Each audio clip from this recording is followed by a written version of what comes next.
ಒಂದು 9 ಕಾಮಗಾರಿ ಟೆಂಡರ್ ಕರೆದಿದ್ದಾರೆ. ಇನ್ನು 5 ಕಾಮಗಾರಿಗೆ ಉದ್ದೇಶಪೂರ್ವಕವಾಗಿ ಲತನ್ ಮನೆ ಹತ್ರ 2 ಕಾಮಗಾರಿ, ನಮ್ದು 2 ಕಾಮಗಾರಿ ಮತ್ತು ಗೆರೆಕಟ್ಟೆ ಹತ್ರ 1 ಕಾಮಗಾರಿ ಉದ್ದೇಶಪೂರ್ವಕವಾಗಿ ಕೈ ಬಿಟ್ಟು ಬೇರೆ ಕಡೆಗೆ ಸ್ಥಳಾಂತರ ಮಾಡ್ತಿದ್ದಾರೆ. ಉದ್ದೇಶಪೂರ್ವಕವಾಗಿ ಟೆಂಡರ್ ಕರೆದಿಲ್ಲ, ರಾಜಕಾರಣಿಗಳ ಒತ್ತಡದಿಂದ.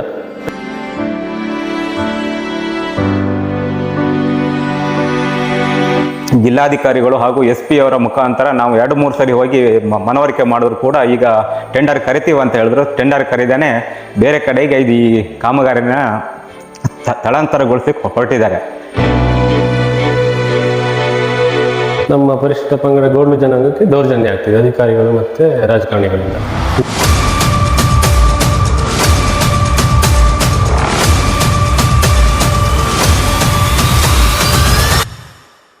ಬಹುಶಃ ನಕ್ಸಲರು ಇಲ್ಲಿ ಇದ್ದಿದ್ರೆ ಆ ಕಾಮಗಾರಿಗಳನ್ನು ಕೂಡಲೇ ಟೆಂಡರ್ ಕರಿತಿದ್ರೇನೋ ಬಹುಶಃ.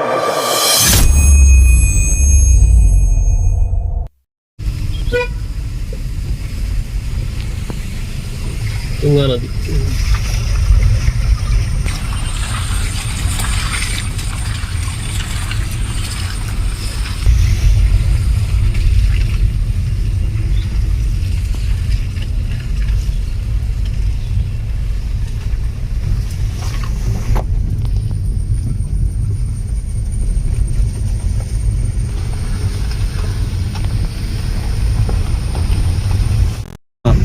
ಸಂಸ್ಥೆ ಹಾಕಿದ್ದಾರೆ 2 ಕಡೆ ನಕ್ಸಲ್ ಪ್ಯಾಕೇಜ್ ಇಂದ.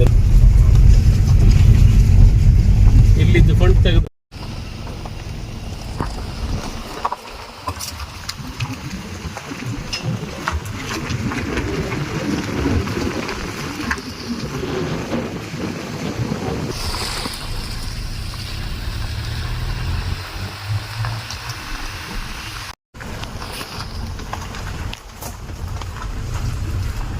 ಹೋಗೋಣ. ಅಲ್ಲಿದಾಟ ಹೋಗ್ಬೋದು.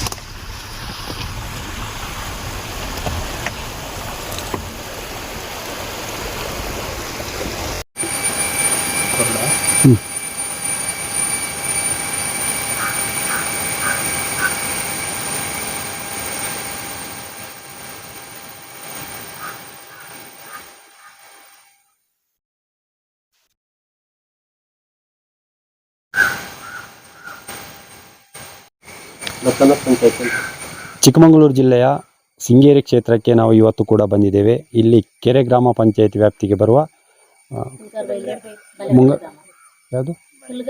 ಹುಲ್ಗಾರು ಬೈಲು ಬಳೆಕಡಿಗೆ ಗ್ರಾಮ. ಈ ಗ್ರಾಮದ ಜನರ ಸಮಸ್ಯೆಯನ್ನು ಯಾರೂ ಕೂಡ ಇತ್ತ ಕಡೆ ಗಮನ ಹರಿಸಿಲ್ಲ. ಇವತ್ತು ನಮ್ಮ ನ್ಯೂಸ್ ಕರ್ನಾಟಕ ಈ ತಂಡ ಈ ಗ್ರಾಮಕ್ಕೆ ಬಂದಿದೆ. ಬನ್ನಿ, ಅವರ ಮನೆಯ ಪರಿಸ್ಥಿತಿ ಯಾವ ಥರ ಇದೆ, ಈ ಗ್ರಾಮದ ಸಮಸ್ಯೆಗಳೇನಿದ್ದಾವೆ ಇವತ್ತು ಕೇಳೋಣ. ಬನ್ನಿ. ಹೀಗೆ ನಿಂತ್ಕೊಳ್ಳಿ ಸರ್. ಈಗ ನಿಮ್ಮ ಈ ಭಾಗದಲ್ಲಿ ಕೆಲವೊಂದು ಬೇಡಿಕೆಗಳನ್ನು ಇಟ್ಟಿದ್ರಿ.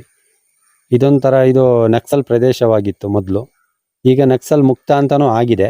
ಈ ಗ್ರಾಮದಲ್ಲಿ ಕೆಲಸಗಳು ಮೊದಲು ಆಗ್ತಾ ಇತ್ತು, ಈಗ ಆಗ್ತಾ ಇಲ್ಲ. ಯಾಕೆ ಸರ್? ಇದು ರಾಜಕಾರಣಿಗಳ ಒತ್ತಡ ಹಾಗೂ ಅಧಿಕಾರಿಗಳ ಬೇಜವಾಬ್ದಾರಿತನದಿಂದ ಈ ಕಾಮಗಾರಿಗಳನ್ನು ತಡೆ ಹಿಡ್ಕೊಂಡು ಕೂತಿದ್ದಾರೆ. ಈ ಕಾಮಗಾರಿಗಳು ಕೂಡಲೇ ಟೆಂಡರ್ ಕರೆದು ಕೆಲಸ ಮಾಡಿಕೊಡ್ಬೇಕಂತ ನಾವು ಅಧಿಕಾರಿಗಳು ಕೈಲಿ ಹಾಗೂ ರಾಜಕಾರಣಿಗಳ ಕೈಲಿ ಮನವರಿಕೆ ಮಾಡ್ಕೊಳ್ತಿದ್ದೀವಿ. ಈ ಕಾಮಗಾರಿಗಳು ಬೇರೆ ಕಡೆ ಸ್ಥಳಾಂತರಗೊಳಿಸಿದರೆ ಬಹುಶಃ ಇನ್ನು ಇದೇ ಥರ ಹಿಂಗೆ ಇವರು ಇದು ದಬ್ಬಾಳಿಕೆಯನ್ನು ಮಾಡ್ತಿದ್ದಾರೆ. ನಕ್ಸಲರು ಮುಂದೆ ಒಂದಿನ ಹುಟ್ಟುಕೊಂಡ್ರು ಇದಕ್ಕೇನು ಆಶ್ಚರ್ಯ ಪಡಬೇಕಾದ್ದೇನಿಲ್ಲ ಅಂತ ಕಾಣ್ತದೆ ಅಧಿಕಾರಿಗಳು ಬೇಜವಾಬ್ದಾರಿತನದಿಂದ. ಸರ್, ಈಗ ಅದೇ ರೀತಿ ನಿಮಗೆ ಕಾಲ್ ಸಂಖ್ಯಕ್ಕೆ ಮತ್ತು ನಿಮ್ಮ ಈ ಗ್ರಾಮಕ್ಕೆ ಕೆಲವೊಂದು ಅನುದಾನಗಳು ಬಿಡುಗಡೆ ಆಗಿತ್ತು. ಬಟ್ ಅದು ಯಾವ ಕಾರಣಕ್ಕೆ ಸರ್ ಆಗ್ತಾ ಇಲ್ಲ? ಅದು ಬೇರೆ ಕಡೆ ಆಗಿದೆ ಅಂತ ಒಂದು ಮಾಹಿತಿ ಕೂಡ ಬರ್ತಾ ಇದೆ. ಅದು ಕಾರಣ ಏನು ನಾವು ಕೇಳಿದ್ರೆ ಅದು ಯಾವುದಕ್ಕೆ ಉತ್ತರ ಕೊಡ್ತಾ ಇಲ್ಲ. ನಾವು ಇಲ್ಲಿ ಮಳೆಗಾಲದಲ್ಲಿ ಕಾಲು ಸಂಕ ಕಟ್ಕೊಂಡು ಸುತ್ತಾಡ್ತಿದ್ದು, ಮಧ್ಯ ಮಳೆಗಾಲದಲ್ಲಿ ಸಂಕ ಬಿದ್ದೋಯ್ತು. ಬಹುಶಃ ನಮ್ಮ ಒಂದು ಕೆಲವು ವಿದ್ಯಾರ್ಥಿಗಳು ಇದೇ ಸಂಕದಲ್ಲಿ ಓಡಾಡ್ತಿದ್ದಾರೆ. ಬಹುಶಃ ನನ್ನ ಮಗಳು 2-3 ಸರಿ ಕಾಲು ಜಾರಿ ಸಂಕದಿಂದ ಕೆಳಗೆ ಬಿದ್ದು, ನಾನು ಅಲ್ಲಿ ಹಳ್ಳದ ಹತ್ರನೇ ಪಕ್ಕ ಕೈ ಹಿಡ್ಕೊಂಡಿದ್ದೆ. 2-3 ಸರಿ ಜಾರಿ ಬಿದ್ದು. ಅಕಸ್ಮಾತ್ ಎಲ್ಲರೂ ಒಂದು 2 ಅಡಿ ನೀರಿಗೆ ಹೋಗಿದ್ರೆ ಅವಳು ಬಹುಶಃ ಇವತ್ತು ಜೀವನ ಕಳ್ಕೊಬೇಕಾಗ್ತಿತ್ತು. ಅಷ್ಟು ಇದು ಹೇಳಿದ್ರು ಕೂಡ ಅಧಿಕಾರಿಗಳು ಬಂದು ಈ ಕಾಮಗಾರಿಗಳಿಂದ ಟೆಂಡರ್ ಕರೆದೇನೆ ಹಾಗೆ ಪೆಂಡಿಂಗ್ ಇಟ್ಕೊಂಡು ಕೂತಿದ್ದಾರೆ ನಕ್ಸಲ್ ಪ್ಯಾಕೇಜಿಂದ. ಸರ್, ಈಗ ಮೊದಲು ನಕ್ಸಲ್ ಎಲ್ಲ ಇರೋತ್ತಿಗೆ ಅಧಿಕಾರಿಗಳು ಕೂಡ ಹಳ್ಳಿಗಳಿಗೆ ಭಾಗಗಳಿಗೆಲ್ಲ ಭೇಟಿ ಕೊಡ್ತಾ ಇದ್ರು. ಇತ್ತೀಚಿನ ದಿನಗಳಲ್ಲೆಲ್ಲ ನಕ್ಸಲ್ ಮುಕ್ತ ಆದಮೇಲೆ ಅಧಿಕಾರಿಗಳು ಯಾರು ಭೇಟಿ ಕೊಟ್ಟಿಲ್ವ ಸರ್? ಇಲ್ಲ, ನಕ್ಸಲರು ಮುಕ್ತ ಆದ್ರ ಮೇಲೆ ಅಧಿಕಾರಿಗಳು ಯಾರು ಇಲ್ಲಿ ಜನಗಳನ್ನ ಇದ್ದೀರಾ ಇಲ್ಲ ಅನ್ನೋದಕ್ಕೆ ಅಧಿಕಾರಿಗಳು ಕೂಡ ಒಂದೇ ಒಂದು ಸರಿ ಭೇಟಿ ಕೊಡೋದು ನಮಗೆ ಬಹುಶಃ ನೆನಪಿಲ್ಲ. ನಕ್ಸಲರು ಇದ್ದಿದ್ರೆ ಸಾಧಾರಣ ಮನೆ ದಿನಾನು ಭೇಟಿ ಕೊಡ್ತಾ ಇರ್ತಿದ್ರು ಬಹುಶಃ ಅವರು ಅಧಿಕಾರಿಗಳು. ಈಗ ಹೊಸ ಸರ್ಕಾರ ಕೂಡ ಬಂದಿದೆ, ನಿನ್ನೆ ಕೂಡ ಮುಖ್ಯಮಂತ್ರಿ ಡಿ ಕೆ ಶಿವಕುಮಾರ್ ಆಗಿದ್ದಾರೆ. ಈಗ ನಿಮ್ಮ ಗ್ರಾಮದ ಬಗ್ಗೆ ಅವ್ರಿಗೆ ಏನು ಹೇಳಕ್ಕೆ ಇಷ್ಟಪಡ್ತೀರಾ? ಬಹುಶಃ ಡಿ ಕೆ ಶಿವಕುಮಾರ್ ಅವರು ಇದು ಈ ಕಾಮಗಾರಿಗಳನ್ನ ಬೇಗ ಅಲ್ಲಿ ಮುಖ್ಯಮಂತ್ರಿ ಕಾರ್ಯದರ್ಶಿಗಳು ಏನಾದ್ರು ಅವ್ರಿಗೆ ಸಂಬಂಧಪಟ್ಟ ಏನಾದ್ರು ಇದ್ರೆ ಅವರು ಈ ಕಾಮಗಾರಿಗಳನ್ನು ಬೇಗ ಕೂಡಲೇ ಮೊದಲು ಎಲ್ಲಿ ಕಾಮಗಾರಿಗಳನ್ನ ಕೆಲಸಗಳಿಗೆ ಅನುಮೋದನೆ ಕೊಟ್ಟಿದ್ರೋ ಅಲ್ಲಿ ಕೂಡಲೇ ಅದನ್ನ ಟೆಂಡರ್ ಕರೆದು ಮಾಡಿಕೊಡ್ಬೇಕಂತೇಳಿ ಡಿ ಕೆ ಶಿವಕುಮಾರ್ ಅವರಿಗೆ ಒಂದು ನಾನು ಕಳೆಯಿಂದ ಮನವಿ ಮಾಡ್ಕೊಳ್ತಿದ್ದೀನಿ. ನಿಮ್ಮ ಹೆಸರು? ನನ್ನ ಹೆಸರು ಪ್ರಭಾಕರ ಅಂತೇಳಿ. ಅದೇ ರೀತಿ ನಮ್ಮ ಇನ್ನೊಬ್ರು ಕೂಡ ಹಿರಿಯವರು ಇದ್ದಾರೆ ಈ ಭಾಗದ, ಬನ್ನಿ ಅವ್ರ ಹತ್ರನೂ ಒಂದು ಮಾತು ಕೇಳೋಣ. ಎಷ್ಟು ವರ್ಷದಿಂದ ನೀವು ಇಲ್ಲಿ ಜೀವನ ಮಾಡ್ತಾ ಇದ್ರಿ ಸರ್? ನಾವು ಸಾಧಾರಣ ಒಂದು 70 ವರ್ಷದಿಂದ ಇದ್ದೇವೆ. 70 ವರ್ಷದಿಂದ. ಹ್ಮ್. ಈಗ ಏನಿಲ್ಲ, ನೀವು ಇದ್ದಾಗ ಮೊದಲಿದ್ದಾಗ ಯಾವ ಥರ ಇತ್ತು ನಿಮ್ಮ ಗ್ರಾಮದ ರಸ್ತೆಗಳು ಇಲ್ಲ ಸೇತುವೆಗಳು? ಹೀಗೆ ಯಾವ ಥರ ಇದೆ ಸರ್ ನಿಮ್ಮ ಗ್ರಾಮ ವ್ಯಾಪ್ತಿ? ಈ ಗ್ರಾಮದಲ್ಲಿ ಎಲ್ಲ ಎಲ್ಲಿ ಹೊಂಡ ಗಿಂಡ ಎಲ್ಲ ಪೂರ ಬಿದ್ದೋಗಿದೆ. ಯಾರು ರಿಪೇರಿ ಮಾಡೋದಿಲ್ಲ, ಸರ್ಕಾರದ ಯಾವುದು ಅದು ಕೈ ಜೋಡಿಸ್ತಾರೇ ಇಲ್ಲ. ಪಂಚಾಯತಿಗಿಂದ ಆಗಲಿ, ಜಿಲ್ಲಾ ಪಂಚಾಯತಿ ತಾಲೂಕ್ ಪಂಚಾಯತಿ ಯಾವುದೂ ಇಲ್ಲ. ಪಂಚಾಯತಿಗಿಂದನೂ ಯಾರು ಅದನ್ನ ಜವಾಬ್ದಾರಿ ಮಾಡ್ತಾ ಇಲ್ಲ. ಅಂದ್ರೆ ಈ ಮಾರ್ಗಕ್ಕೆ ಬರುವಂತ, ಅಂದ್ರೆ ಈ ವ್ಯಾಪ್ತಿಗೆ ಬರುವಂತದ್ದು ಸುಮಾರು ಮಕ್ಕಳು ಎಷ್ಟು ಮನೆಗಳಿದಾವೆ? ಒಂದು 40-50 ಮನೆಗಳಿದೆ. ಇದಾವೆ. ಆದ್ರೂ ಇದು ನಿಮಗೆ ಮಾತ್ರ ಇದು ಈ ಸಂಪರ್ಕ ರಸ್ತೆ ಒಂದು ಅದೇ ಒಳ್ಳೆ ದಾಟಿ ಬರ್ಬೇಕು. ಕಾಲ್ ಸಂಕ ನೀವೇ ಮಾಡ್ಕೊಂಡಿರೋದು? ನಾವು ಮಾಡ್ಕೊಂಡಿರೋದು. ಹೌದು. ಇದು ಮುಂದಕ್ಕೆ ಇದೇ ತರ ಇರುತ್ತಾ ಅಲ್ಲ ಸೇತುವೆ ಎಲ್ಲಾರು ಆಗುತ್ತಾ ಅಂತ ನಿಮ್ಗೆ ಏನಾದ್ರು ಭರವಸೆ ಇದೆಯಾ? ನಾವು ಸೇತುವೆ ಆಗ್ಬೇಕಂತ ಭಾರಿ ಪ್ರಯತ್ನ ಬಿಡ್ತಾ ಇದ್ದೀವಿ, ಕೇಳ್ತಾ ಇದ್ದೀವಿ. ಆದ್ರೆ ಅವ್ರು ಮಾಡಿಕೊಡ್ತಾ ಇಲ್ಲಲ್ಲ, ಸರ್ಕಾರ ಕೊಡ್ತಾ ಇಲ್ಲ. ಈಗ ಹೊಸ ಸರ್ಕಾರ ಕೂಡ ನೇಮಕ ಆಗಿದೆ. ಇನ್ನು ಅವ್ರು ಏನಾರು ಮನ್ಸು ಮಾಡಿದ್ರೆ ಆದ್ರೆ ಆಗ್ಬೋದು. ಭರವಸೆ ಇದೆ? ಭರವಸೆ ಮಾಡ್ಕೊಡ್ತಾರ ಅಂತ ನಮಗೆ ಭರವಸೆ ಉಂಟು. ಇನ್ನು ಏನಾಗ್ತದೋ ಗೊತ್ತಿಲ್ಲ. ನಿಮ್ಮ ಹೆಸರು? ಭಾಸ್ಕರ. ಅದೇ ರೀತಿ ನಮ್ಮ ಇನ್ನೊಬ್ರು ಮಹಿಳೆಯರು ಕೂಡ ಇದ್ದಾರೆ, ಬನ್ನಿ ಅವ್ರ ಹತ್ರನೇ ಕೇಳೋಣ. ಈಗ ನಿಮಗೆ ಒಂದು ಸೇತುವೆ ಆಗಬೇಕು ಮತ್ತೆ ಒಳ್ಳೆ ದಾಟ್ಲಿಕ್ಕೆಲ್ಲ ಆಗೋದಿಲ್ಲ ಅಂತ ಈ ಜೋರು ಮಳೆ ಬಂದಾಗ ಏನು ಮಾಡ್ತಾ ಇದ್ರಿ ನೀವು? ಜೋರು ಮಳೆ ಬಂದಾಗ ಒಂದು ಕಾಲು ಸಂಕ ಹಾಕ್ಕೊಂಡು ಇದು ಅಡಿಕೆ ಮರದ ಹಾಕ್ಕೊಂಡು ಓಡಾಡ್ತಾ ಇದ್ವಿ. ಈಗ ಅದು ಮಧ್ಯದಲ್ಲಿ ಹೋಗಿತ್ತು. ಈಗ ಮತ್ತೆ ಹೊಸದಾಗಿ ಮತ್ತೆ ಕಟ್ಟಿದ್ದೀವಿ. ಅಡಿಕೆ ಮರ ಹಾಕಿ ಎಲ್ಲ ಜನಗಳನ್ನೆಲ್ಲ ಕರೆದು ಒಂದು 15-20 ಜನ ಕರೆದು ಮಾಡಿದ್ದೀವಿ. ಅದು ನಿಲ್ಲುತ್ತಾ ಹೋಗುತ್ತಾ ಗೊತ್ತಿಲ್ಲ ನಮಗೆ. ಹಾಗಾಗಿ ತೂಗು ಸೇತುವೆ ಬೇಕು ಅಂತ ಹೇಳಿ ಕೇಳ್ಕೊಡ್ತಾ ಇದ್ದೀವಿ ಕಡೆಯಿಂದ. ಈಗ ನಕ್ಸಲ್ಲು ಅವಾಗ ಮೊದಲೆಲ್ಲ ಇತ್ತು ಇಲ್ಲಿ, ಈ ನಕ್ಸಲ್ ಪ್ರದೇಶನೇ ಇದು. ಕೆಲವೊಂದು ಕಾಮಗಾರಿ ನಡೀತಾ ಇತ್ತು. ಇತ್ತೀಚಿನ ದಿನಗಳಲ್ಲಿ ನಿಮ್ಮ ಭಾಗಕ್ಕೆ ಕೆಲವೊಂದು ಅನುದಾನಗಳು ಬಿಡುಗಡೆ ಆಗಿತ್ತು. ಈಗ ಅದು ಕಾಮಗಾರಿ ನಡೀತಾ ಇಲ್ಲ. ಆ ಕಾಮಗಾರಿಯ ಅಮೌಂಟನ್ನು ಬೇರೆ ಕಡೆಗೆ ಹಾಕಿದ್ದಾರೆ ಅಂತ ಮಾಹಿತಿ ಇದೆ. ಹೌದು, ಬೇರೆ ಕಡೆ ಹಾಕಿದ್ದಾರೆ. ನಮ್ಮ ಭಾಗಕ್ಕೆ ಕಾಮಗಾರಿ ನಡೆಯೋಕ್ಕೆ ಬಿಡ್ತಾ ಇಲ್ಲ ರಾಜಕಾರಣಿಗಳು. ಈಗ ನಾವು ಎಷ್ಟೇ ಜನಾಂಗ ಆಗಿರೋದ್ರಿಂದ ನಾವು ತುಂಬ ಸಲ ಹೋಗಿ, ನನ್ನ ಮಕ್ಕಳು, ನಮ್ಮ ಪಕ್ಕದ ಮನೆಯವರು ಎಲ್ಲರೂ ಹೋಗಿ ಕೇಳ್ಕೊಂಡಿದ್ದಾರೆ. ಆದರೂ ಅದು ಇದುವರೆಗೂ ಆಗಿಲ್ಲ. ಬೇರೆ ಕಡೆ ಶಿಫ್ಟ್ ಮಾಡ್ತಾ ಇದ್ದಾರೆ ಅಂತೇಳಿ ನಮ್ಮ ಗಮನಕ್ಕೆ ಬಂದಿದೆ. ಹೌದು. ಏನು ಹೇಳಕ್ಕೆ ಇಷ್ಟಪಡ್ತೀರಾ ಸರ್ಕಾರಕ್ಕೆ? ಸರ್ಕಾರಕ್ಕೆ ಮಾಡಿಕೊಡ್ಬೇಕು ಅಂತೇಳಿ ಡಿ ಕೆ ಶಿವಕುಮಾರ್ನ ಕೇಳ್ಕೊಳ್ತಿದ್ದೀವಿ. ನಿಮ್ಮ ಹೆಸರು? ನನ್ನ ಹೆಸರು ವಿಶಾಲಾಕ್ಷಿ. ಈಗ ಅದೇ ರೀತಿ ನಮ್ಮ ಇನ್ನೊಬ್ಬರು ಕೂಡ ಇದ್ದಾರೆ ನಮ್ಮ ಜೊತೆ. ಸರ್, ಈಗ ನಿಮ್ಮ ಭಾಗದ್ದು ಅಂದರೆ ಈ ಗ್ರಾಮಕ್ಕೆ ಕೆಲವೊಂದು ಅನುದಾನಗಳು ಬಿಡುಗಡೆ ಆಗಿತ್ತು ನಕ್ಸಲ್ ಪ್ಯಾಕೇಜಲ್ಲಿ. ಬಟ್ ಅದು ಯಾಕೆ ಕೆಲಸ ಕಾಮಗಾರಿಗಳು ನಡೀತಾ ಇಲ್ಲ, ಅನುದಾನನೂ ಬೇರೆ ಕಡೆಗೆ ಹೋಗಿದೆ ಅಂತ ಮಾಹಿತಿ ಇದೆ. ಒಂದೇ ಉದ್ದೇಶ, ನಾವು ಗಿರಿಜನ ಮತ್ತು ಪರಿಶಿಷ್ಟ ಪಂಗಡ ಎಸ್ಟಿ ಜನಾಂಗನ ಉದ್ದೇಶದಿಂದ, ಗೌಡಲಿ ಜನಾಂಗ ಅನ್ನೋ ಉದ್ದೇಶದಿಂದ ನಮ್ಮ ಕಾಮಗಾರಿನ ಬೇರೆ ಕಡೆ ಸ್ಥಳಾಂತರಕ್ಕೆ ಅನುಮೋದನೆ ಮಾಡಿದ್ದಾರೆ. DC ಮತ್ತೆ SP ಮತ್ತೆ ರಾಜಕಾರಣಿಗಳ ಒತ್ತಡದಿಂದ. ಈಗ ನೀವು ಅದನ್ನು ಪ್ರಶ್ನೆ ಮಾಡಿಲ್ಲ ಸರ್? ಪ್ರಶ್ನೆ ಮಾಡಿದ್ದೀವಿ, ಒಂದು 3-4 ಸರಿ ಹೋಗಿ ಮನವಿ ಮಾಡಿದ್ದೀವಿ. ರಾಜಕಾರಣಿಗಳು ಅವರು ಏನಾದ್ರು ಜಿಲ್ಲಾಧಿಕಾರಿಗಳು ಮತ್ತೆ SP ಕಡೆ ಮಾಡಿ ಕೊಡ್ತೀವಿ ಅಂತ ಹೇಳಿದ್ದಾರೆ. ಇದು ನೋಡಿದ್ರೆ ಈಗ ಬೇರೆ ಕಡೆಗೆ ಸ್ಥಳಾಂತರಕ್ಕೆ ಅನುಮೋದನೆ ಮಾಡಿದ್ದಾರೆ ಉದ್ದೇಶಪೂರ್ವಕವಾಗಿ. ಇವರು ಕೇಳಲಿಕ್ಕೆ ಬರಲ್ಲ, ಇವರು ದಡ್ರು, ಇವರು ಯಾವುದೇ ರೀತಿ. ನಕ್ಸಲ್ ಪ್ಯಾಕೇಜ್ ಅಲ್ಲಿ ಎಷ್ಟು ಅನುದಾನ ಬಂದಿದೆ ಸರ್ ಈ ಭಾಗಕ್ಕೆ? ಈ ಭಾಗಕ್ಕೆ ಒಂದು 7 ಕೋಟಿ ಅಂದಾಜು ಬಂದಿದೆ. ಕೆರೆ ಗ್ರಾಮ ಪಂಚಾಯತಿ, ಕೆರೆ ಶೃಂಗೇರಿ ಕ್ಷೇತ್ರಕ್ಕೆ, ಕೆರೆ ಗ್ರಾಮ ಪಂಚಾಯತಿಗೆ ಒಂದು 5 ಕೋಟಿ ಬಂದಿದೆ. 5 ಕೋಟಿ ಬಂದಿದೆ. ಅದು ಯಾವ್ದಾದ್ರು ಸ್ವಲ್ಪ ಆದ್ರೂ ಒಂದಾದ್ರೂ ಆಗಿದೆ ಸರ್ ಕೆಲಸಗಳು? ನಮ್ಮ ಗ್ರಾಮಕ್ಕೆ ಆಗಲಿಲ್ಲ. 2 ಅನುಮೋದನೆ ಆಗಿದ್ದಾವೆ, ರಸ್ತೆದೊಂದು ಸೇತುವೆದೊಂದು ಅನುಮೋದನೆ ಆಗಿದೆ. ಅದನ್ನ ಬೇರೆ ಕಡೆ ಸ್ಥಳಾಂತರಕ್ಕೆ ಅನುಮೋದನೆ ಮಾಡಿದ್ದಾರೆ. ಈಗ ಅದು ಅದೇ ನಮ್ದು, ಅದೇ ಇಲ್ಲೊಂದು ನಮ್ಮ ಗ್ರಾಮಕ್ಕೆ ಒಡ್ಡಿನಕಾರ್ಕಿ ಅಂತೇಳಿ ಬಲೆಕಡಿ ಗ್ರಾಮದ್ದು, ಅಲ್ಲೊಂದು ನಕ್ಸಲ್ ಪ್ಯಾಕೇಜಲ್ಲಿ ಅನುಮೋದನೆ ಆಗಿ ಟೆಂಡರ್ ಕರೆದಿದ್ದಾರೆ. ಮತ್ತು ನಮ್ಮದು ST ಜನಾಂಗ, ಗೌಡಲು ಜನಾಂಗದ 2 ಮನೆಗೆ ತೂಗು ಸೇತುವೆ ಅನುಮೋದನೆ ಆಗಿದ್ದು ಇನ್ನೂ ಕರೆದಿಲ್ಲ ಟೆಂಡರ್ ಕರೆದಿಲ್ಲ. ST ಜನಾಂಗದವರ ಉದ್ದೇಶದಿಂದ ಕರೆದಿಲ್ಲ ಅವರು. ಈಗ ಇಲ್ಲಿನ ಈ ಕ್ಷೇತ್ರದ ಶಾಸಕರನ್ನು ಎಲ್ಲರೂ ಭೇಟಿಯಾಗಿ ಅವರ ಶಾಸಕರು ಮತ್ತು DC, SP, CS ಮೇಡಮ್, ಗಿರಿಜನ ಅಭಿವೃದ್ಧಿ ಯೋಜನಾ ಭೇಟಿ ಕೊಟ್ಟಿದ್ದಾರೆ ಇಲ್ಲ. ನಾವು ಮನವಿ ಮಾಡಿದ್ರೆ ಯಾವುದೇ ಕಾರಣಕ್ಕೂ ಇನ್ನೂ 4-5-6 ತಿಂಗಳಿಂದ ನಮಗೆ ಭೇಟಿ ಕೊಟ್ಟಿಲ್ಲ. ಇಲ್ಲಿ ಸ್ಥಳಕ್ಕೆ ಯಾರು ಭೇಟಿ ಯಾರು ಕೊಟ್ಟಿಲ್ಲ. ಈಗ ಮೊದಲು ನಕ್ಸಲ್ ಎಲ್ಲ ಇದ್ದಾಗ ಸಂದರ್ಭದಲ್ಲಿ ಅಧಿಕಾರಿಗಳೆಲ್ಲ ಎಲ್ಲ ಬರ್ತಾ ಇದ್ರು. ಈಗ ನಕ್ಸಲ್ ಮುಕ್ತ ಆಗಿರಿಂದ ಯಾರು ಬರ್ತಾ ಇಲ್ಲ. ಹಾ.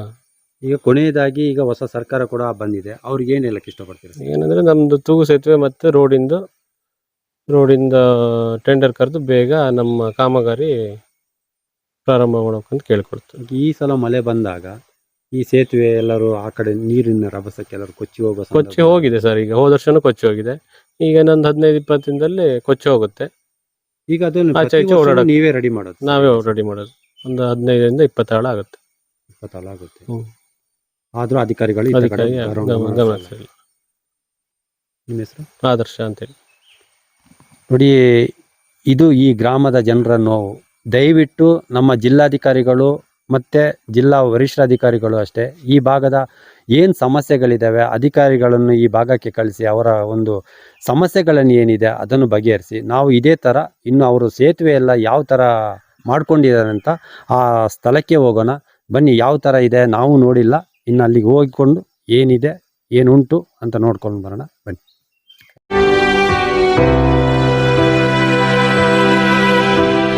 ಒಂದು 9 ಕಾಮಗಾರಿ ಟೆಂಡರ್ ಕರೆದಿದ್ದಾರೆ.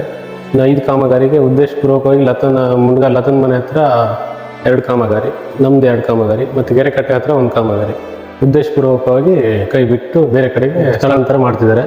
ಉದ್ದೇಶಪೂರ್ವಕವಾಗಿ ಟೆಂಡರ್ ಕರೆದಿಲ್ಲ, ರಾಜಕಾರಣಿಗಳ ಒತ್ತಡದಿಂದ.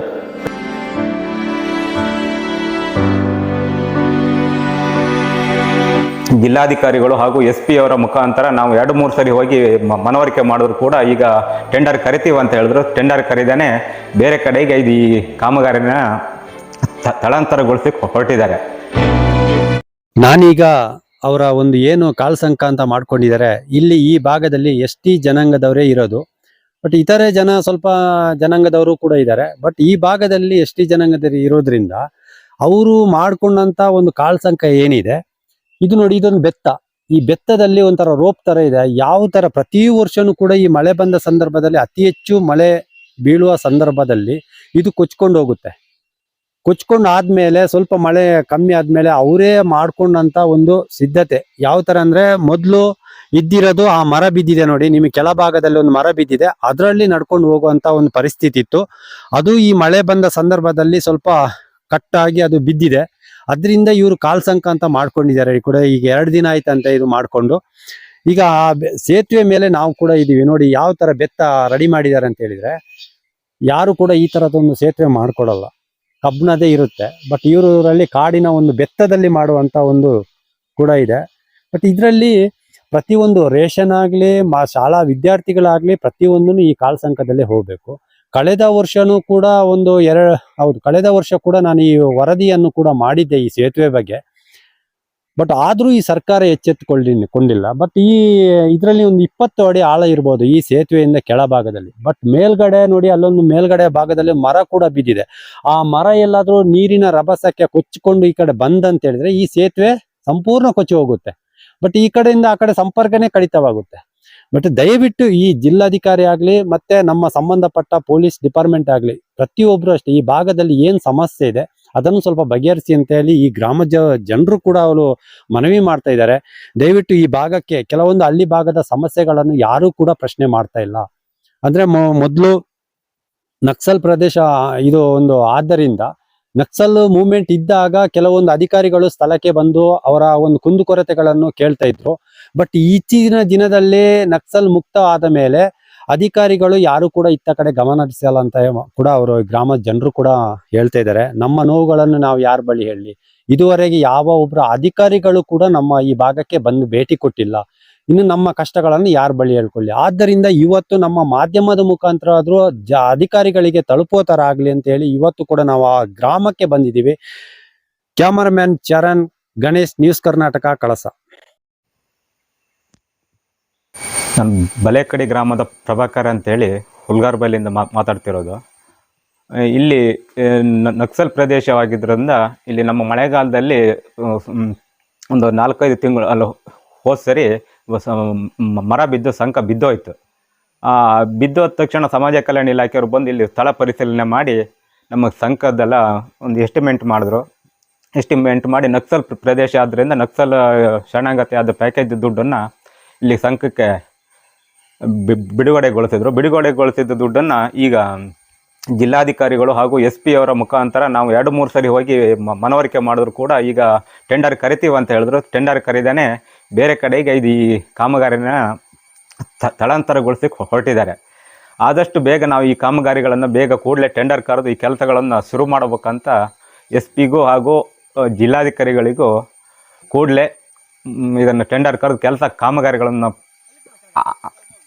ಆರಂಭ ಮಾಡ್ಬೇಕಂತ ಕೇಳ್ಕೊಳ್ತಾ ಇದ್ದೀನಿ ನಾನು. ಈಗ ಇದು ನಕ್ಸಲ್ ಪ್ರದೇಶ, ಇದು ನಕ್ಸಲ್ ಪ್ರದೇಶ ಇರೋದ್ರಿಂದ ಈ ಕೆಲವೊಂದು ಈಗ ನಕ್ಸಲ್ ಮುಕ್ತ ಅಂತ ಹೇಳಿ ಮಾಡ್ಕೊಂಡಿದ್ದಾರೆ. ರಾಜಕೀಯ ಎಲ್ಲ ಸರೆಂಡರ್ ನಕ್ಸಲ್ ಅವರೆಲ್ಲ ಸರೆಂಡರ್ ಆಗಿದ್ದಾರೆ. ಬಟ್ ಆದರೂ ನಿಮಗೆ ಕೆಲವೊಂದು ಹಳ್ಳಿ ಭಾಗಕ್ಕೆ ಈ ಸೌಲಭ್ಯಗಳು ಸಿಗ್ತಾ ಇಲ್ಲ. ಇದ್ರ ಬಗ್ಗೆ ನೀವು ಜಿಲ್ಲಾಧಿಕಾರಿಗಳು ಮತ್ತು SP ಅವರ ಗಮನಕ್ಕೆಲ್ಲರೂ ತಂದಿದ್ದೀರಾ ಸರ್? ನಾವು ಒಂದು 2-3 ಬಾರಿ ಹೋಗಿ SP ಅವರಿಗೂ DC ಅವರಿಗೂ ಮನವರಿಕೆ ಮಾಡಿದ್ದೀವಿ. ಈ ಥರ ಆಗಿದೆ ಸಮಸ್ಯೆ ನಕ್ಸಲ್ ಇದರಿಂದ. ಈಗ ಇವರು ಇದೇ ಥರ ಈ ಕಾಮಗಾರಿಗಳನ್ನು ಬೇರೆ ಕಡೆಗೆ ಸ್ಥಳಾಂತರಗೊಳಿಸಿದ್ರಿಂದ ಬಹುಶಃ ನಕ್ಸಲರು ಇಲ್ಲಿ ಇದ್ದಿದ್ರೆ ಆ ಕಾಮಗಾರಿಗಳನ್ನು ಕೂಡಲೇ ಟೆಂಡರ್ ಕರಿತಿದ್ರೇನೋ ಬಹುಶಃ. ಈ ಕಾಮಗಾರಿಗಳನ್ನು ಟೆಂಡರ್ ಕರೀದಕ್ಕೆ ಕಾರಣ ನಕ್ಸಲರು ಶರಣಾಗತಿ ಆಗಿದ್ದಕ್ಕೆ ಬಹುಶಃ ಅಧಿಕಾರಿಗಳು ರಾಜಕಾರಣಿಗಳು ಒತ್ತಡದಿಂದ ಈ ಕೆಲಸಗಳನ್ನು ಬೇರೆ ಕಡೆಗೆ ಸ್ಥಳಾಂತರಗೊಳಿಸ್ತಿದ್ದಾರೆ. ಇನ್ನು ಮುಂದೊಮ್ಮೆ ಇದೇ ಥರ ಎಲ್ಲರೂ ಹಿಂಗೆ ಸ್ಥಳಾಂತರಗೊಳಿಸಿದ್ರೆ ನಕ್ಸಲರು ಇಲ್ಲಿ ಹುಟ್ಟುಕೊಂಬೋದೇನೋ ಬಹುಶಃ. ಈ ಹುಟ್ಟುಗಣಕ್ಕೆ ಕಾರಣ SP ಅವರು DC ಅವರು ಇದು ಕಾರಣರಾಗಬಾರ್ದು ಅಂತ ಹೇಳ್ತಾ, ಆಮೇಲೆ ಕೆಲವು ರಾಜಕಾರಣಿಗಳು ಇದಕ್ಕೆ ಮಹಾ ಕುತಂತ್ರಗಳನ್ನು ಮಾಡ್ತಿದ್ದಾರೆ. ನಾವು ಕೂಡ MLA ಲೆಟರ್ ಕೊಟ್ಟರು ಕೂಡ ಅಧಿಕಾರಿಗಳು ಇದಕ್ಕೆ ಬೇಜವಾಬ್ದಾರಿಯಿಂದ ವಹಿಸಿ ಯಾವುದೇ ಕಾಮಗಾರಿಗಳನ್ನು ಟೆಂಡರ್ ಕರಿತಾ ಇಲ್ಲ ಸರ್. ಇಲ್ಲಿ ಈಗ ಮೊದಲು ಏನಾಯ್ತು ಹೇಳಿದ್ರೆ ನಕ್ಸಲ್ ಇದ್ದಾಗ ಈ ಕೆಲವು ರೋಡ್ಗಳಾಗಲಿ ಅಥವಾ ಸೇತುವೆಗಳಾಗಲಿ ಕೆಲವೊಂದು ಕಾಮಗಾರಿಗಳು ನಡೀತಾ ಇದ್ವು. ಬಟ್ ಈಗ ಎಲ್ಲ ಸರೆಂಡರ್ ಆದಮೇಲೆ ನಾವು ಸರ್ಕಾರದಿಂದ ನಿಮ್ಮ ಗ್ರಾಮಗಳಿಗೆ ಏನೇನು ಸೌಲಭ್ಯ ಬೇಕೋ ಅದೆಲ್ಲ ನಾವು ಮಾಡಿಕೊಡ್ತೀವಿ ಅಂತ ಹೇಳಿ ಅನುದಾನ ಕೂಡ ಬಿಡುಗಡೆ ಮಾಡ್ತೀವಿ. ಆದರೂ ಇವರು ಹಣವನ್ನು ಬೇರೆ ಕಡೆಗೆ ಸ್ಥಳಾಂತರ ಮಾಡೋದು ತಪ್ಪ? ಇದು ಶುದ್ಧ ತಪ್ಪಾಗಿದೆ. ಯಾಕಂತ ಹೇಳಿದ್ರೆ ನಮ್ಮ ಕಾಮಗಾರಿಗಳು ಇಲ್ಲಿ ಅವ್ರ ಕಣ್ಣು ಮುಂದೆನೇ ಬಂದಿದೆ. ನಮ್ಮ ಸಂಘಗಳ ಅಗತ್ಯ ಇಲ್ಲ ಅನ್ನೋದು ಸಾರ್ವಜನಿಕ ಇಲ್ಲಿ ಕಣ್ಣು ಎದುರುಗಡೆನೇ ಇದೆ. SP ಅವರು DC ಅವರು ಬಂದು ಕೂಡಲೇ ಸ್ಥಳ ಪರಿಶೀಲನೆ ಮಾಡಿ ಆದರೂ ಕೂಡ ಅವ್ರು ನೋಡ್ಬೋದಲ್ಲ ಹೇಳ್ತಾ ಇರೋದು. ಹಾಗಾಗಿ ಅವರು ಇದಕ್ಕೆ ಯಾವುದಕ್ಕೆ ಬೇಜವಾಬ್ದಾರಿ ವಹಿಸ್ತಿದಾರೋ ಗೊತ್ತಿಲ್ಲ ಅಧಿಕಾರಿಗಳು. ಬಹುಶಃ ಅಧಿಕಾರಿಗಳಿಗೆ ರಾಜಕಾರಣಿಗಳೇನೋ ಸೂಟ್ ಕೇಸ್ ಕಳಿಸಿದ್ದಾರೆ ಏನೋ ಗೊತ್ತಿಲ್ಲ ನಮಗೆ. ಇಲ್ಲಾಂದ್ರೆ ಅವ್ರು ಟೆಂಡರ್ ಕರೆದು ಮಾಡಬೇಕಿತ್ತು ಕೆಲಸಗಳನ್ನು. ಈಗ ಮುಂಡ್ಗರ್ ಲತಾ ಅಂತ ನಕ್ಸಲ್ ಅವರು ಆಗಿದ್ರು, ಈಗ ಇದೇ ಗ್ರಾಮದವರವರು. ಅವಾಗ ಮೊದಲು ಕೆಲಸ ಆಗ್ತೈತೆ ಸರ್, ಅವರೆಲ್ಲ ನಕ್ಸಲ್ ಇದ್ದಾಗ. ಈಗ ಸರೆಂಡರ್ ಆಗಿದ್ದಾರೆ, ಈಗ ಯಾವ್ದು ಕೆಲಸ ಆಗ್ತಾ ಇಲ್ಲ ಅಂತ ಹೇಳಿದ್ರು. ಮೊದಲು ಅವರು ಆ ನಕ್ಸಲಲ್ಲಿ ಇದ್ದಾಗ ಕೆಲಸಗಳೆಲ್ಲ ಆಗ್ತೈತೆ ಸರ್? ಮೊದಲು ನಕ್ಸಲರ್ ಇದ್ದಾಗ ಅಧಿಕಾರಿಗಳಾಗಲಿ ಅಥವಾ ಪೊಲೀಸ್ ಡಿಪಾರ್ಟ್ಮೆಂಟ್ ಆಗಲಿ SP-ಗಳಾಗಲಿ ಬಹುಶಃ ಒಂದು ಗ್ರಾಮ ಪಂಚಾಯತಿ ಭೇಟಿ ಕೊಡ್ತಾ ಇದ್ರು. ಈಗ ನಕ್ಸಲಗಳು ಶರಣಾದ್ರ ಮೇಲೆ ನಮ್ಮ ಮುಂಡುಗಾರ ಲತಾ ಅವರು ನಮ್ಮ ಕೆರೆ ಪಂಚಾಯತಿ ಸಂಬಂಧಪಟ್ಟವರು ಅಲ್ಲಿಯೂ ಕೂಡ ಒಂದು 2-3 ಕಾಮಗಾರಿಗಳನ್ನು ಅದನ್ನು ಕೂಡ ಸ್ಥಳಾಂತರಗೊಳಿಸಿ ಹೊರಟಿದ್ದಾರೆ. ಆ ನಕ್ಸಲರು ಇದ್ದಿದ್ರೆ ಬಹುಶಃ ಈಗ ಈ ಕಾಮಗಾರಿಗಳನ್ನೆಲ್ಲ ಟೆಂಡರ್ ಕರಿತಿದ್ರೇನೋ ಬಹುಶಃ. ಈ ನಕ್ಸಲರು ಇಲ್ಲದೆ ಇದ್ದದಕ್ಕೆ ಇವೆಲ್ಲ ಕಾಮಗಾರಿಗಳನ್ನು ಬೇರೆ ಕಡೆ ಸ್ಥಳಾಂತರಗೊಳಿಸಿ ಹೊರಟಿದ್ದಾರೆ. ಈಗ ಕಾಮಗಾರಿ ಆದ್ರೆ ಎಷ್ಟೋ ಒಳ್ಳೇದು ನಿಮ್ಮ ಗ್ರಾಮಕ್ಕೆ. ಹೌದು, 100% ಅನುಕೂಲ. ನಕ್ಸಲ್ ಮುಕ್ತ ಅಂತ ಕೊಟ್ಟಿದ್ದಾರೆ, ಇನ್ನು ನಕ್ಸಲ್ ಹುಟ್ಟಕ್ಕೆ ಇವರೇ ಕಾರಣ? ಅಲ್ಲಿ ಅಧಿಕಾರಿಗಳ ವರ್ಗದವರು ಕಾರಣರಾಗ್ತಾರ ಅನ್ನೋದು ನಮ್ಮ ಇದು. ಅದಕ್ಕೆ ನಿಮ್ಮ ಹೆಸರು? ನಮ್ಮ ಹೆಸರು ಪ್ರಭಾಕರ್ ಅಂತ. ನಾವು ಬರೀ ST ಜನಾಂಗದವರು, ಬರೀ ಗಿರಿಜನರ ಇದ್ದ ಕೆಲಸಗಳನ್ನು ಮಾತ್ರ ಟ್ರಾನ್ಸ್ಫರ್ ಮಾಡಕ್ಕೆ ಹೊರಟಿದ್ದಾರೆ ಅವರು. ಆದಷ್ಟು ಬೇಗ ಈ ಕಾಮಗಾರಿಗಳನ್ನ ಟೆಂಡರ್ ಕರೆದು ಕೆಲಸ ಮಾಡಬೇಕಂತ ನಾವು ಅಧಿಕಾರಿಗಳ ಹತ್ರ ಮನವರಿಕೆ ಮಾಡಿಕೊಳ್ತಿದ್ದೆ. ನೀವು ಎಷ್ಟು ವರ್ಷದಿಂದ ಈ ಗ್ರಾಮದಲ್ಲಿ? ಈ ಸಾಧಾರಣ ನಮ್ಮ ತಾತನ ಕಾಲದಲ್ಲೇ ಇದ್ದೇವೆ ಇಲ್ಲಿ. ಅಂದ್ರೆ ಈ ತರ ಎಲ್ಲ ನಿಮಗೆ ರಸ್ತೆ ಎಲ್ಲ ಮಾಡಿಕೊಟ್ಟಿದ್ದು ಎಲ್ಲಾದ್ರೂ ಉಂಟಾ ಸರ್ಕಾರದಿಂದ? ಏನಾದ್ರು ಅನುದಾನ ಮಾಡಿ? ಸರ್ಕಾರದಿಂದ ಅವಾಗ ನಮ್ಮ ಮನೆಯವರು ತಾಲೂಕ್ ಪಂಚಾಯತ್ ಮೆಂಬರ್ ಆಗಿದ್ರೆ ಅವಾಗ ಒಂದು ಸ್ವಲ್ಪ ಮಾಡಿಕೊಟ್ಟಿದ್ರು. ಅದ್ರ ಮೇಲೆ ಯಾರು ಇಲ್ಲ. ಗೋವಿಂದೇಗೌಡರ ಕಾಲದಲ್ಲಿ ಅವಾಗ. ಈಗ ಯಾರು ಬರಲ್ಲ. ಈಗ ಚುನಾವಣೆ ಬಂದ ಸಂದರ್ಭದಲ್ಲಿ ಏನ್ ಮಾಡ್ತಾರೆ? ಅವಾಗ ಬರ್ತಾರೆ ಕೇಳ್ಕೊಂಡು ಓಟ್ ಕೊಡಿ, ನಮಗೆ ಓಟ್ ಕೊಡಿ ಅಂತ. ಹಳ್ಳ ಇದ್ರು ನೀರಿದ್ರು ಬರ್ತಾರೆ. ಯಾರು ಬರಲ್ಲ. ಬೇರೆ ಏನಲ್ಲ ಕಾಲ್ ಸಾಂಕ್ ಒಂದು ಮಾಡಿಕೊಟ್ಟಿದ್ರೆ ಅಂತ ಒಂದು ಇತ್ತು, ಬಹಳ ಆಸೆ ಇತ್ತು ಎಲ್ಲರ ಹತ್ರ. ಸಾಧಾರಣ ಎಲ್ಲಾ ಭಾಗದಲ್ಲೂ ಕೇಳೋದು ಒಂದೇ, ಒಂದು ರಸ್ತೆ, ಒಂದು ದಾಟಕ್ಕೆ ಏನಾದ್ರು ಸೇತುವೆ. ಅದು ಬಿಟ್ರೆ ಬೇರೆ ಏನು ಕೇಳೋದಿಲ್ಲ. ನಮ್ಮ ಮಳೆಗಾಲದಲ್ಲಿ ಒಂದು 6 ತಿಂಗಳು ಭಾರಿ ಕಷ್ಟ. ಕಷ್ಟ ಆಗುತ್ತೆ. ನಮ್ಮ ಮಕ್ಕಳ ಮರಿನೆಲ್ಲ ಓದಿಸ್ಬೇಕಾದ್ರೆ ಭಾರಿ ಕಷ್ಟದಲ್ಲೇ ಭಂಗ ಬಂದಿದ್ದು. ಕಳೆದ ವರ್ಷ ನಮ್ಮ ಮಗನಿಗೆ ಮೊಮ್ಮಗ ಅಂತ ಹುಟ್ಟಿದು ಆ ಕಡೆ ಆಸ್ಪತ್ರೆಗೆ ಹೋಗಿ ಭಾರಿ ಕಷ್ಟ ಆಯ್ತು. ಮರ ಕೂಡಲೇ ಬಿದ್ದೋಗಿತ್ತು, ಅಡಿಕೆ ದೆಬ್ಬೆ ಹಾಕಿ ಸಾರ ಮಾಡಿದ್ದು. ಈಗೆಲ್ಲ ಸಮಸ್ಯೆಗಳು ಮರ. ಈಗ ಬೇರೆ ಮೊದಲು ಸಿದ್ದರಾಮಯ್ಯ ಸಹ ಇದಿದ್ರು, ಈಗ DKC ಆಗಿದ್ರು ಹೊಸ ಮುಖ್ಯಮಂತ್ರಿ ನಿನ್ನೆಯಿಂದ. ಹೌದು. ಈಗ ಅವ್ರಿಗೆ ಏನ್ ಹೇಳಕ್ ಇಷ್ಟಪಡ್ತೀರಾ? ನಮಗೆ ಏನಾರು ಮಾಡಿ ಒಂದು ಕಾಲ್ ಸಂಕ ಮಾಡಿಕೊಡ್ಲಿ ಅಂತ ಹಾರೈಸ್ತೀವಿ. ಸೇತುವೆ. ನಿಮ್ಮ ಹೆಸರು? ಭಾಸ್ಕರ. ಬಲೇಕಡಿ ಗ್ರಾಮದಿಂದ ಆದರ್ಶ ಅಂತೇಳಿ, ಕೆರೆ ಗ್ರಾಮ ಪಂಚಾಯತಿ. ನಮ್ಮದು ನಕ್ಸಲ್ಲು ಶರಣಾಗತಿ ಆಗುವಷ್ಟೊತ್ತಿಗೆ SP ಆಫೀಸಿಂದ ನಮಗೆ ಫೋನ್ ಮಾಡಿದರು, ಪ್ಯಾಕೇಜ್ ಬಂದಿದೆ, ಬನ್ನಿ, ಎಲ್ಲೆಲ್ಲಿ ಬೇಕು ನಿಮಗೆ ಕಾಮಗಾರಿಗಳಿಂದ ಹೇಳಿ ಅಂತ. ನಾನು SP ಆಫೀಸಿಗೆ ಹೋಗಿದ್ದೆ. ನಮ್ಮದು ಕಾಲು ಸಂಕ ಮುರಿದೋಗಿದೆ, ಕಾಲು ಸಂಕ ಮುರಿದೋಗಿ ನಮಗೆ ಓಡಾಡೋಕ್ಕಾಗಲ್ಲ ಅಂಥೇಳಿ ನಾವು ಸೇರಿಸಿ ಬಂದಿದ್ದೆ. SP DC CS ಮೇಡಮು ಮತ್ತು ಸಮಾಜ ಕಲ್ಯಾಣ ಇಲಾಖೆ ITDP ಸೇರಿಸಿ ಬಂದಾದಮೇಲೆ ಎಸ್ಟಿಮೇಟ್ ಮಾಡಿ ಕಳಿಸಿದ್ದಾರೆ ಸರ್ಕಾರಕ್ಕೆ. ಕಳಿಸಿ ಆದಮೇಲೆ ನಮಗೆ ಅನುಮೋದನೆ ಆಗಿ ಬಂದಿದೆ. ಅನುಮೋದನೆ ಆಗಿ ಬಂದಿದ್ದನ್ನ ಇವಾಗ ಬೇರೆ ಕಡೆಗೆ ಸ್ಥಳಾಂತರಕ್ಕೆ DC ಅನುದಾನ ಬಿಡುಗಡೆ ಮಾಡಿದ್ರು ಸರ್. ಒಟ್ಟಿಗೆ ನಮ್ಮ ಕೆರೆ ಗ್ರಾಮ ಪಂಚಾಯತಿಗೆ ಒಟ್ಟಿಗೆ ಒಂದು 10 ಕೋಟಿ ಅಂತಾರೆ. 10 ಕೋಟಿಲಿ ಒಂದು ಉಡುಪಿ ಡಿಸ್ಟಿಕ್ಕಿಗೆ ಒಂದು 2 ಕೋಟಿ, ನಕ್ಸಲರಿಗೆ ಒಂದು 80 ಲಕ್ಷ. ಉಳಿದಿದ್ದು ಕೆರೆ ಗ್ರಾಮ ಪಂಚಾಯತಿ ಶೃಂಗೇರಿ ಕ್ಷೇತ್ರಕ್ಕೆ ಬಂದಿದೆ. ನಕ್ಸಲ್ ಪ್ರದೇಶ ಎಲ್ಲಿದೆ ಅಲ್ಲಿಗೆ. ಕಾಮಗಾರಿ ಒಂದು 9 ಕಾಮಗಾರಿ ಟೆಂಡರ್ ಕರೆದಿದ್ದಾರೆ. ಇನ್ನು 5 ಕಾಮಗಾರಿಗೆ ಉದ್ದೇಶಪೂರ್ವಕವಾಗಿ ಲತನ್ ಮನೆ ಹತ್ರ 2 ಕಾಮಗಾರಿ, ನಮ್ದು 2 ಕಾಮಗಾರಿ, ಮತ್ತು ಕೆರೆ ಕಟ್ಟೆ ಹತ್ರ 1 ಕಾಮಗಾರಿ ಉದ್ದೇಶಪೂರ್ವಕವಾಗಿ ಕೈ ಬಿಟ್ಟು ಬೇರೆ ಕಡೆಗೆ ಸ್ಥಳಾಂತರ ಮಾಡ್ತಿದ್ದಾರೆ. ಉದ್ದೇಶಪೂರ್ವಕವಾಗಿ ಟೆಂಡರ್ ಕರೆದಿಲ್ಲ, ರಾಜಕಾರಣಿಗಳ ಒತ್ತಡದಿಂದ. ಸರ್, ಈಗ ಏನು ಗೊತ್ತಾ, ಈಗ ಈ ಥರ ಎಲ್ಲ ಕಾಮಗಾರಿಯನ್ನು ಬೇರೆ ಕಡೆಗೆ ಸ್ಥಳಾಂತರ ಮಾಡಿದ್ನ ಅದನ್ನು ನೀವು ಜಿಲ್ಲಾಧಿಕಾರಿಗಳು ಮತ್ತು SP ಅವರ ಗಮನಕ್ಕೆ ತಂದಿಲ್ಲ? ತಂದಿದ್ದೀವಿ, 2-3 ಸರಿ ಮನವಿ ಮಾಡಿದ್ದೀವಿ. ನಾವು ಗಿರಿಜನ ಗೌಡ್ಲು ಜನಾಂಗ ಪರಿಶಿಷ್ಟ ಪಂಗಡಕ್ಕೆ ಸೇರಿದ್ದೀವಿ. ಭಾರಿ ಕಷ್ಟ ಇದೆ ನಮಗೆ, ದಯವಿಟ್ಟು ಇದನ್ನು ಬೇರೆ ಕಡೆ ಸ್ಥಳಾಂತರ ಬೇಡ, ಇಲ್ಲೇ ಮಾಡಿಕೊಡಿ ಅಂತೇಳಿ ತಹಶೀಲ್ದಾರು DC SP ಎಲ್ಲ ಮನವಿ ಕೊಟ್ಟಿದ್ದೀವಿ. ಇದುವರೆಗೂ ಯಾವುದೇ ಒಂದು ರೀತಿ 3 ತಿಂಗಳಾಯಿತು, ಯಾವುದೇ ಒಂದು ರೀತಿ ಇದು ಬಂದಿಲ್ಲ. ಯಾವುದೋ ಅಧಿಕಾರಿಗಳು ಇಲ್ಲಿಗೆ ಭೇಟಿ ಕೊಟ್ಟಿಲ್ಲ. ಅಂದ್ರೆ ಬೇಜವಾಬ್ದಾರಿತನ ಮಾಡ್ತಿದ್ದಾರೆ ಅಧಿಕಾರಿಗಳು. ಪರಿಶಿಷ್ಟ ಪಂಗಡ ಮತ್ತು ಗೌಡ್ಲು ಜನಾಂಗದ ಮೇಲೆ ದೌರ್ಜನ್ಯ ಆಗ್ತಿದೆ ನಮಗೆ ಸೇತುವೆ ಮತ್ತೆ ರೋಡಿನ ವಿಷಯದಲ್ಲಿ. ಅಂದ್ರೆ ಈಗ ಸರ್, ಈಗ ಮೊದಲಿನ ತರ ಅಂದ್ರೆ ಮೊದಲು ನಕ್ಸಲ್ ಇದ್ರು, ಅವಾಗ ಕಾಮಗಾರಿಗಳೆಲ್ಲ ನಡೀತಾ ಇದ್ವು ಸರ್. ಅವಾಗ ಈಗ ನಕ್ಸಲ್ ಮುಕ್ತ ಅಂತ ಕೊಟ್ಟಿದ್ದಾರೆ, ನಕ್ಸಲ್ ಮುಕ್ತ ಅಂತ ಮಾಡಿದ್ದಾರೆ. ನಕ್ಸಲ್ ಮುಕ್ತ ಅಂತ ಮಾಡಿ ಪ್ಯಾಕೇಜ್ ಘೋಷಣೆ ಮಾಡಿದ್ದಾರೆ. ಪ್ಯಾಕೇಜ್ ಘೋಷಣೆಯಲ್ಲಿ ನಮ್ಮ ಪರಿಶಿಷ್ಟ ಪಂಗಡ ಗೌಡ್ಲು ಜನಾಂಗಕ್ಕೆ ದೌರ್ಜನ್ಯ ಆಗ್ತಿದೆ ಅಧಿಕಾರಿಗಳು ಮತ್ತು ರಾಜಕಾರಣಿಗಳಿಂದ. ಉದ್ದೇಶಪೂರ್ವಕವಾಗಿ ದೌರ್ಜನ್ಯ ಮಾಡಿ ನಮಗೆ ಬೇರೆ ಕಡೆ ಕಾಮಗಾರಿಯಿಂದ ಸ್ಥಳಾಂತರ ಮಾಡ್ತಿದ್ದಾರೆ. ಅಲ್ಲ, ಈಗ ಸರ್, ಈಗ ನಿಮಗೆ ನಕ್ಸಲ್ ಮೊದಲು ನಡೀತಾ ಇದ್ದು, ನಕ್ಸಲ್ ಇದ್ದಾಗ ಕೆಲಸಗಳು ನಡೀತಾ ಇತ್ತು. ಈಗ ನಕ್ಸಲ್ ಮುಕ್ತ ಅಂತ ಕೊಟ್ಟಿದ್ದಾರೆ ಸರ್ಕಾರ. ಈಗ ಮತ್ತೆ ಹುಟ್ಟಕ್ಕೆ ಕಾರಣಕರ್ತರಾಗ್ತಾರಾ ಸರ್ಕಾರ? ಇದು ಹೇಳಲಿಕ್ಕಾಗಲ್ಲ ಸರ್, ಮುಂದೆ ಏನಾಗುತ್ತಂತ ಹೇಳೋಕ್ಕಾಗಲ್ಲ. ಅವೆಲ್ಲ ಆದರೂ ಆಗ್ಬೋದು. ಕಾಮಗಾರಿ ಮುಕ್ತವಾಗಿ ನಡೆಸಿದ್ರೆ ಆಗಲ್ಲ, ಮುಕ್ತವಾಗದೆ ಬೇರೆ ಥರ ನಡೆಸಿದ್ರೆ ಆದ್ರೂ ಆಗ್ಬೋದು ಸರ್. ಈಗ ನಕ್ಸಲ್ ಅವರಿಗೆ ಸರೆಂಡರ್ ಆಗಿ ನಿಮ್ಮ ಭಾಗದ ಸಮಸ್ಯೆಗಳೇನಿದೆ ಅದು ನಾವು ಬಗೆಹರಿಸ್ತೀವಿ ಅಂತ ಹೇಳ್ಕೊಂಡು ಅವರು ಸರೆಂಡರ್ ಆಗಿದ್ದಾರೆ. ಹೌದು. ಬಟ್ ಈಗ ಮುಂಡ್ಗರ್ ಲತಾ ಅವ್ರು ಇದ್ದ ಮುಂಡ್ಗರ್ ಲತನ್ ಗ್ರಾಮ ಪಂಚಾಯತಿ ಕೆಲಸ ಆಗಿಲ್ಲ. ಗ್ರಾಮ ಪಂಚಾಯತಿಲೇ ಉದ್ದೇಶಪೂರ್ವಕವಾಗಿ ಮುಂಡ್ಗರ್ ಲತನ್ಗೆ ಸಂಬಂಧಪಟ್ಟ ಪಂಚಾಯತಿ ಒಳಗೆ ಈ ಥರ ದೌರ್ಜನ್ಯ ಆಗ್ತಿದೆ. ಕಾಮಗಾರಿ ಮೇಲೆ ದೌರ್ಜನ್ಯ ಆಗಿ ಬೇರೆ ಕಡೆ ಸ್ಥಳಾಂತರಕ್ಕೆ ಮಾಡ್ತಿದ್ದಾರೆ. ಈಗ ಸಿದ್ದರಾಮಯ್ಯ ಸರ್ಕಾರ ಇರೋತ್ತಿಗೆ ಈ ತರ ನಕ್ಸಲ್ ಮುಕ್ತ ಅಂತ ಬಂತು. ಈಗ ಹೊಸ ಸರ್ಕಾರ ನಿನ್ನೆಯಿಂದ ಕೂಡ ಹೊಸ ಮುಖ್ಯಮಂತ್ರಿ ಕೂಡ DK ಶಿವಕುಮಾರ್ ಕೂಡ ಆಗಿದ್ದಾರೆ. ಈಗ ಅವ್ರಿಗೆ ಏನು ಹೇಳಕ್ಕೆ ಇಷ್ಟಪಡ್ತೀರಾ? ನಮ್ದೇನಿಲ್ಲ, ಸರ್ಕಾರದಿಂದ ಮನವಿ ಅಷ್ಟೇ, ನಮಗೆ ತೂಗು ಸೇತುವೆ ಮಾಡಿಕೊಡಿ, ಅನುಮೋದನೆ ಆಗಿರೋದನ್ನ ಬೇರೆ ಕಡೆ ಸ್ಥಳಾಂತರ ಮಾಡದೆ ಇಲ್ಲೇ ಮಾಡಿಕೊಡಿ ಅಂತ ಅಷ್ಟೇ. ತೂಗು ಸೇತುವೆ ಮತ್ತು ರೋಡಿನ ನಿಮ್ಮ ಹೆಸರು? ಆದರ್ಶ ಅಂತೇಳಿ. ಈಗ ಎಷ್ಟು ವರ್ಷದಿಂದ ಇಲ್ಲಿ ವಾಸವಾಗ್ತಿದೆ? ನಾವು ಆದಿ ಮಾನವನ ಕಾಲದಿಂದನೂ ಆವಾಸ ಆಗ್ತಾ ಇದ್ದೀವಿ, ನಮ್ಮ ಮಾವನ ಕಾಲದಿಂದಲ್ವ. ಇಲ್ಲಿಗೆ ಎಲ್ಲ ಏನು ಸೌಲಭ್ಯ ಸಿಕ್ಕಿಲ್ವಾ? ಏನು ಸಿಕ್ಕಿಲ್ಲ ನಮಗೆ, ಏನು ಸಿಕ್ಕಿಲ್ಲ. ಸಿಕ್ಕಿಲ್ಲ. ಈಗ ನಿಮ್ಗೆ ಇಲ್ಲಿ ಒಳ್ಳೆ ದಾಟಿ ಬರ್ಬೇಕು. ಈಗ ಮಳೆಗಾಲದಲ್ಲಿ ಸಿಕ್ಕಾಪಟ್ಟೆ ನೀರ್ ಬಂದಾಗ ಏನ್ ಮಾಡ್ತಿದ್ವಿ? ಮಳೆ ಬಂದಾಗ ನಾವು ಸಾರ ಕಟ್ಕೊಂಡು ನಮ್ಮ ಇದರಲ್ಲಿ ಮಾಡ್ಕೊಳ್ತಾ ಇರ್ತಿದ್ವು. ಈಗ ಆ ಮರ ಬಿದ್ದು ಹೋಗಿದೆ, ಹಾಗಾಗಿ ನಮಗೆ ಓಡಾಡಲಿಕ್ಕೆಲ್ಲ ಭಾಳ ಕಷ್ಟ ಆಗುತ್ತೆ. ಮಕ್ಕಳು ಮರಿ ಎಲ್ಲ ಇದ್ದಾರೆ, ಅವ್ರನ್ನ ಏನಾದ್ರು ಹುಷಾರಿಲ್ಲಾದರೆ, ನಮ್ಮ ಮಗನ ಪಾಪುಗೆ ಕಳೆದ ವರ್ಷ ಹಾಗಾಯಿತು. ಆಮೇಲೆ ನಾವು ಹೇಗಾಗ ಮಾಡಿ ಒದ್ದಾಟ ಮಾಡಿ ನಮ್ಮ ಮನೆಯವ್ರು ಕರ್ಕೊಂಡು ಹೋದರು, ಕೈ ಹಿಡಿದು ಕಾಲು ಹಿಡಿದು ಎಲ್ಲ ಇದು ಮಾಡ್ಕೊಂಡು.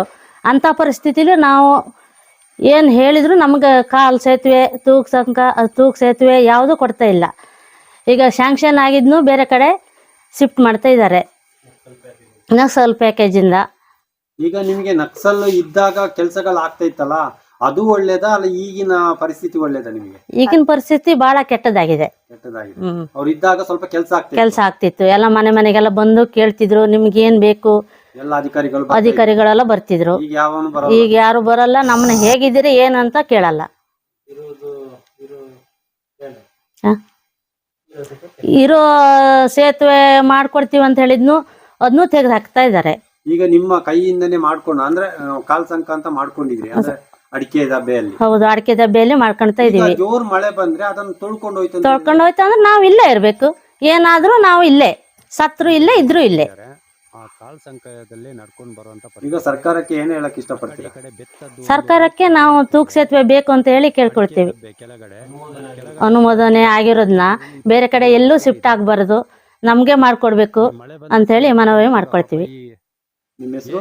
ನನ್ನ ಹೆಸರು ವಿಶಾಲಾಕ್ಷಿ ಭಾಸ್ಕರ್ ಗೌಡ, ಹುಲ್ಗಾರ್ ಬೈಲು.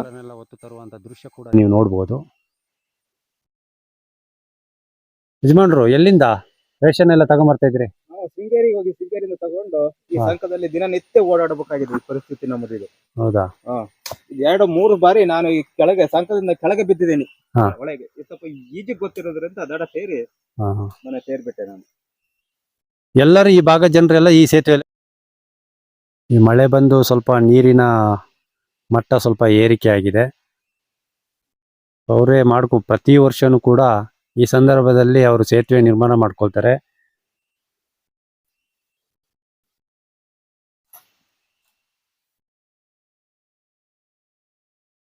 ಎಂತ ಗೊಬ್ಬರನ ಯಜಮಾನ್ರೆ? ಗೊಬ್ಬರ ಇದರಲ್ಲೇ ಒತ್ತು ತರಬೇಕಾ?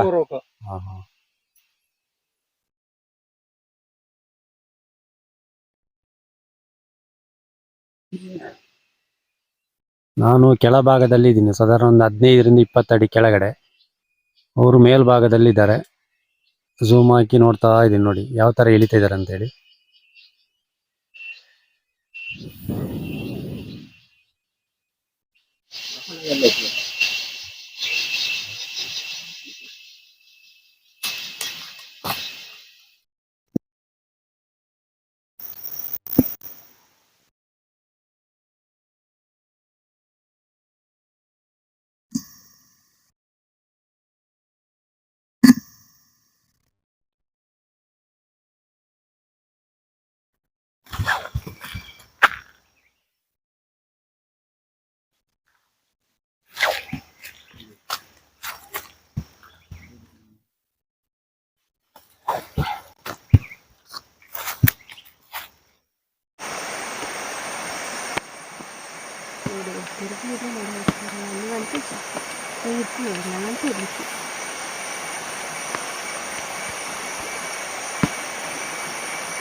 ನಾನು ಕೆಳಭಾಗದಲ್ಲಿ ಇದ್ದೀನಿ, ಸಾಧಾರಣ ಒಂದು 15-20 ಅಡಿ ಕೆಳಗಡೆ.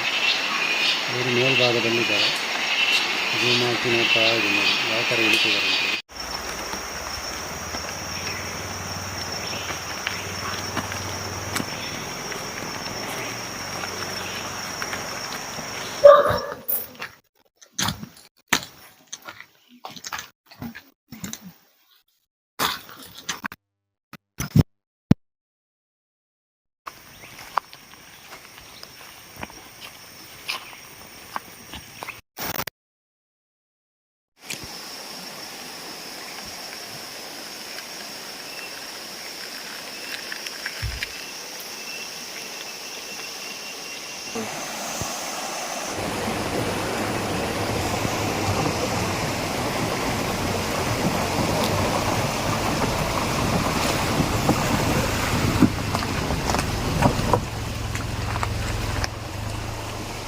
ಹಾಂ